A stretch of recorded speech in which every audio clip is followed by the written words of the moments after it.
શું વિજ્ઞાન માની શકે કે હજારો ટન વજનનું પથ્થરનું મંદિર એક ભક્ત માટે પોતાની દિશા બદલી નાખે? મહારાષ્ટ્રના હિંગોલીમાં આવેલું ઔંઢા નાગનાથ જ્યોતિર્લિંગ આજે પણ આ અવિશ્વસનીય ચમત્કારનું સાક્ષી છે. વાત 13મી સદીની છે, જ્યારે સંત નામદેવ નંદી પાસે બેસીને કીર્તન કરી રહ્યા હતા. તેમની ભક્તિ એટલી ઊંડી હતી કે આખું મંદિર શિવમય બની ગયું હતું. પરંતુ કેટલાક અહંકારી પૂજારીઓને એક સાધારણ દરજીનું ત્યાં બેસવું ગમ્યું નહીં.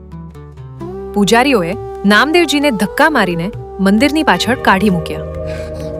અપમાનથી તૂટેલા નામદેવજી પાછળ એક ખાલી દિવાલ પાસે બેસીને રડવા લાગ્યા અને ભાવુક થઈને બોલ્યા, હે શિવ, શું મારી જ્ઞાતિ મારી ભક્તિ કરતા મોટી છે? શું મારી જાતિ મારી ભક્તિ કરતા એ પોકારમાં એટલું દર્દ હતું કે બ્રહ્માંડ ધ્રુજી ઉઠ્યો. તો મને દર્શન આપો પ્રભુ. અચાનક સદીઓ જૂનું એ વિશાળ પથ્થરનું મંદિર પોતાની જગ્યાએથી હલવા લાગ્યું.